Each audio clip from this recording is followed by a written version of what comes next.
Hi hello నమస్తే welcome to our channel. ఈరోజు మన వీడియోలో పావ్ బజ్జీ ఎలా చేసుకోవాలో చూద్దాం.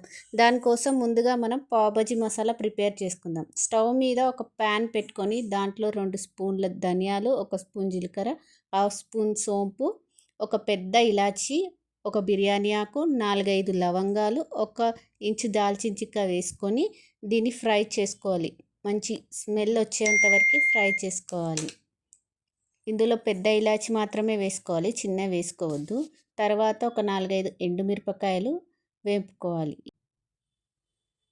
ఆ తర్వాత ఇవన్నీ చల్లారాక అందులోకి 1 స్పూన్ మిరియాల పొడి, 1 spoon black salt, 1 spoon chaat masala,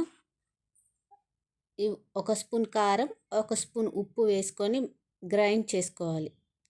ఇలా మెత్తని పొడిలా గ్రైండ్ చేసుకొని పక్కన పెట్టుకోవాలి. ఆ తర్వాత స్టవ్ మీద ఇంకో ప్యాన్ పెట్టుకొని అందులో ఒక 2 spoons butter, 2 table spoons oil వేసుకోవాలి. ఈ ఆయిల్ వేడెక్కాక ఇందులోకి ఒక 2 పెద్ద సైజ్ ఆనియన్స్ ఇలా సన్నగా కట్ చేసుకునేవి వేసుకొని, ఆ తర్వాత ఇందులోకి 1 స్పూన్ అల్లం వెల్లిపాయ పేస్ట్, సన్నగా తరిగిన క్యాప్సికమ్ ఒకటి వేసుకోవాలి. ఇవి కాస్త మగ్గాక ఇప్పుడు ఇందులోకి 1 స్పూన్ పసుపు వేసుకొని 2 ఆలుగడ్డలు ఇలా పెద్ద సైజు ముక్కలుగా కట్ చేసుకునేవి వేసుకోండి. కొన్ని కాలీఫ్లవర్స్ వేసుకొని బాగా కలుపుకోవాలి.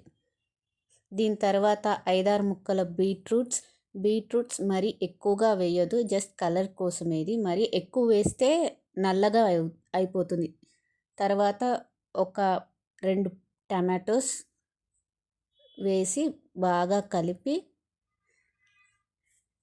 ఇప్పుడు ఇందులోకి 1 స్పూన్ కారం, 1 స్పూన్ ఉప్పు, 1 స్పూన్ పావ్ బజ్జీ మసాలా, ఇందాక మనం ప్రిపేర్ చేసి పెట్టుకున్న పావ్ బజ్జీ మసాలా 1 స్పూన్ వేసుకొని బాగా కలిపి ఈ ముక్కలు మునిగేంత వరకు ఇలా వాటర్ పోసుకొని కుక్కర్ మూత పెట్టేసేయాలి.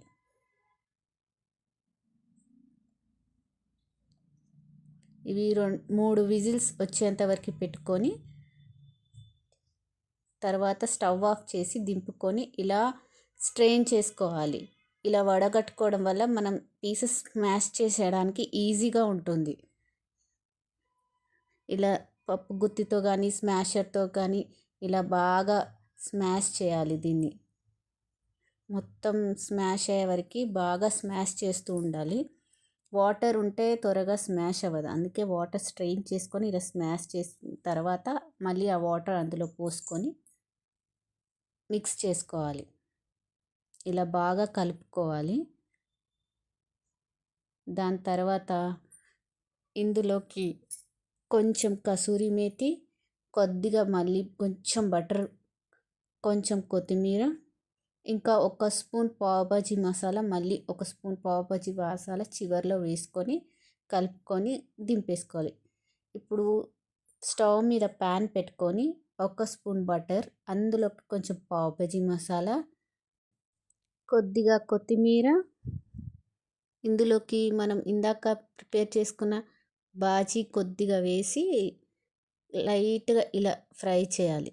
దాని తర్వాత ఇప్పుడు ఒక పావు బన్ తీసుకొని దాన్ని ఇలా మధ్యలోకి కట్ చేసి, ఇది పూర్తిగా కట్ చేయకుండా ఎడ్జెస్ అలాగే ఉంచి ప్యాన్ పైన వేడి చేయాలి. అంటే మంచిగా గోల్డెన్ బ్రౌన్ వచ్చే వరకు ఫ్రై చేయాలి. ఆ తర్వాత దాన్ని తిప్పి మళ్ళీ ఇంకోసారి సెకండ్ వైపు కూడా ఫ్రై చేసి ఇలా ఫోల్డ్ చేసి ప్లేట్లో సర్వ్ చేసుకోవడమే.